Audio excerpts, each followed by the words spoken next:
नाज़िर काज़ीमन में निजी स्कूल में सालियानी एवॉर्ड तकरीब थी गुजरी, जंहिंमें शागिर्दनि तोड़े शागिर्दियाणियुनि तकरीरूं करे ख़ूब दाद हासिल कयो, जंहिं ते साइंसी मॉडल ठाहे पेश कया विया। तकरीब में केजी नर्सरी खां मैट्रिक में पोज़ीशन माणींदड़ शागिर्दनि ऐं शागिर्दियाणियुनि में एवॉर्ड पिणु विरहाया विया। उन हवाले सां ॾिसूं था ग़ुलाम हैदर बालादी जी रिपोर्ट। काज़ीमंद में एक निजी school rising star academy London में सालियानी एवॉर्ड तकरीब थी गुजरी। तकरीब में शागिर्दनि तोड़े शागिर्दियाणियुनि तकरीरूं करे साइंसी मॉडल ठाहे उन ते ब्रीफ कयो। तकरीब में केजी नर्सरी खां मैट्रिक जे पोज़ीशन माणींदड़ शागिर्दियाणियुनि ऐं शागिर्दनि खे एवॉर्ड ॾिना विया। उन हवाले सां आवाज़ टीवी न्यूज़ सां ॻाल्हाईंदे चयो त काज़ीमंद में नंढड़नि साइंसदाननि पंहिंजे फ़न जो मुज़ाहिरो कयो। उन्हनि मुख़्तलिफ़ जेके आहिनि प्रोजेक्ट्स जा मॉडल ठाहे करे उहे पेश कया, जेके डिपिक्ट कनि था उन्हनि जी scientific IT engineering and different abilities खे, जेके हुनजे कॉग्निटिव स्किल्स खे ज़ाहिर कनि था। ऐं हीउ जेको प्रोग्राम आहे उन सां गॾु ॿारनि जी जेका मेंटल ग्रोथ आहे उन जे लाइ तमामु ज़रूरी आहे।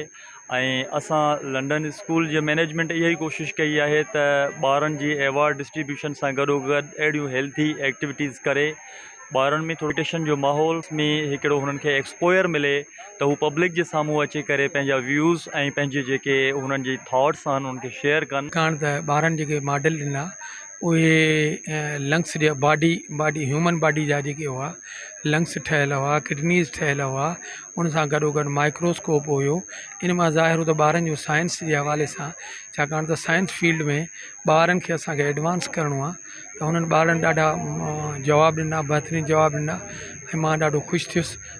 जेको असांजो सन हूंदो आहे उहो असां लाइ तमामु ज़रूरी हूंदी आहे ऐं सिज जी रोशनी हूंदी आहे असां ॿूटनि लाइ ऐं इंसाननि लाइ सभिनी लाइ असांखे ज़रूरी हूंदी आहे। जेकी सिज जी जेकी रोशनी हूंदी आहे उहा असांजे मॉन्स खे मज़बूत कंदी आहे। मर्करी जेको हूंदो आहे उहो तमामु हॉट प्लेनेट हूंदो आहे, छो त उहो सिज जो फर्स्ट प्लेनेट हूंदो आहे, सिज जे क़रीब हूंदो आहे, सिज जो फर्स्ट प्लेनेट हूंदो आहे। इन लाइ ऐं असांजे वीनस पंहिंजे प्रोजेक्ट जे बारे में ॿुधाईंदा तव्हांखे पटाटो जे बारे में ॿुधाईंदा।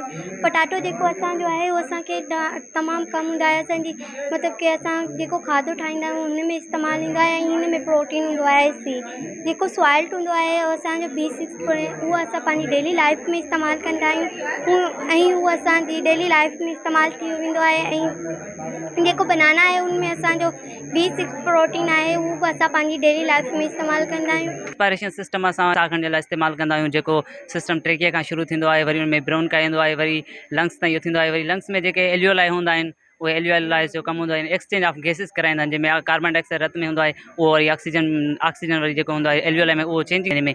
स्कूल के शागिर्दों ने साइंटिफिक कुछ चीज़ें तैयार की, उसकी के लिए रखा गया और हमारे यहाँ पे जो रिजल्ट मिला है उसका अवार्ड देने के लिए रखा गया। ये हमारे स्कूल में हर साल जो प्रोग्राम होता है वो बहुत खूबसूरत तरीके से होता है। सरकारी तौड़े निजी तालीमी इदारनि में अहिड़ियूं तकरीबूं थियणु घुरिजनि त जीअं शागिर्दनि में वधीक हौसला अफ़ज़ाई थिए त जीअं हू अॻिते वधण जी जुस्तजू जारी रखनि। कैमरा टीम सां गॾु ग़ुलाम हैदर बालादी, आवाज़ टीवी न्यूज़, काज़ीमंद।